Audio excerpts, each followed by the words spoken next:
So I want to make this video about mental illness, suicide, divorce, and depression.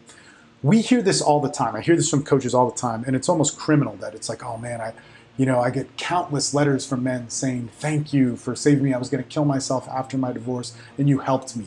And that's great. That's awesome. I get those letters too. And the reason why I don't talk about them is because I work with addicts, I work with people with mental illness, and I work with people who do kill themselves. And that may sound bad for me, but if you look at the statistics, that is the reality of dealing with hardcore disease and mental illness. And when you have somebody that is an authority, somebody who's an author, somebody who's a coach, somebody who's established, somebody who's very popular, who is saying that they can help you with that and they can't, that sets people up for a trap. There is a difference between somebody going through a depressive moment in their life and somebody helping them through that. And I applaud everybody, every coach, every tool who's helping men do that.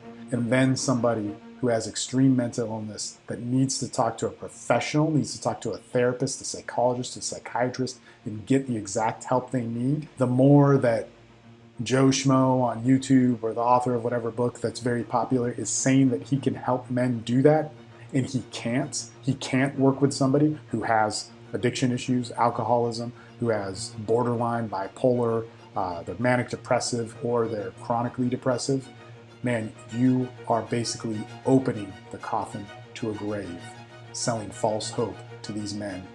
And that is a terrible thing. And that's what I want to talk about today, because that recently happened. What's happening, gentlemen? Steve Maeda here. I am actually in Medellin, Colombia right now, and doing some traveling, so that's why we got the barren walls. But, this is a tough topic because we were on the Rebuild call, and we were talking about somebody that we knew who had passed away. He had a drug overdose, but he wrote a suicide note. He had a 5-year-old kid. He left that kid behind. This stuff really angers me when that happens. And he took a bunch of heroin and went to sleep forever. And I remember talking to him quite a while ago, actually, and I was saying, like, look, dude, I get that you're being accused of abusing your kid. I get that you can't see your kid. I don't care if that's happened or not. Let's talk about how you rebuild your life right now. Let's talk about gaining some responsibility. Let's talk about ensuring that when you do see your child again, and I get how painful it is, that you have a safe place for him to come back to, and he can process out the trauma that was inflicted by your guys' split and all this different stuff. And he couldn't get out of the blame. He couldn't get out of like how much of a victim he was. He couldn't get out of how screwed he was. And I hear this over and over again when it comes to divorce and custody. I get it. The courts are fucked. I have a whole product for you, Divorce and Custody, the Survival Guide for Men, which will show you how to choose a lawyer, how to win. I mean, I got accused of abusing my kids. I got accused of selling drugs and trafficking drugs around my kids. I got accused of all sorts of crazy stuff, and I have a record of violence, and I have a record of drug use, and I have all of these things where it seems like it would have been very easy for my ex to be able to make these claims against me. Man, I kicked her ass in court. I mean, I kicked her ass so bad that I could have gotten custody from that. It's all easy to track. We have it all on video. I'm not going to release it to you guys, but it's very easy to prove that this happened. And that's all because of the actions that I took. And so I want to get back to this story, is that number one, in the world of divorce, I hear a lot of self-help coaches say like, oh, look at that. I have countless people saying you helped me from suicide, and I'm such a great coach, and this is how good I am, and this is how I work, and yada, yada, yada. And I see a lot of guys like promote like, oh my God, I was going to kill myself, and I read this book and it was like the greatest thing and it helped me in all these ways. I want to make something clear right now, that if we're dealing with mental illness, a YouTube or a self-help coach or whatever is not going to help you. It's not what you need. Now, being massively depressed, considering suicide, and reading a book, or talking to somebody, briefly on a phone call, that might help you change perspective. But when we're dealing with things like addiction, when we're dealing with things like mental illness, when we're dealing with things like being bipolar or having chronic depression or having different things, you need specific help. And this is really important. And this is one of the things that I hated, because one of the very coaches that talks about how he gets countless letters from men saying that they were going to kill themselves. Look, I do too, but I also work with drug addicts at a very, very tough level, and I know a lot of people that kill themselves. I know a lot of people who overdose. I know a lot of people that fails because I'm dealing with real mental illness. I'm dealing with real people with real problems. And when we have guys who, might put out a product, say that they're helping men from suicide, if those men who have problems that need something else hear that, they're going to go and consume that product, and it's not going to work. And here's what's fucked up about the situation of the gentleman that overdosed and left his son behind. Is one of my last conversations with him, and one of the conversations where he stopped talking to me because I was like, hey, dude, you need to see a psychologist or a therapist. You need to get involved in a 12-step program. You need to do something right now. Is he was reading that very book that this author says he's helped so many countless men going through divorces not kill themselves. And he killed himself. And it's not because of the book. It's not because of any of that stuff. It's because this guy had serious problems. But if we're saying this in the men's coaching industry that we're helping these guys, that's a tragedy. And man, that's terrible. Look, I want to tell you this. Like, a lot of times divorce could be stimulated by drug use. It could be stimulated by violence. It could be stimulated by confusion. It could be stimulated by problems that you have that are very deep inside you. That divorce is inspired for that. Your ex or your wife or whatever are separating because of that.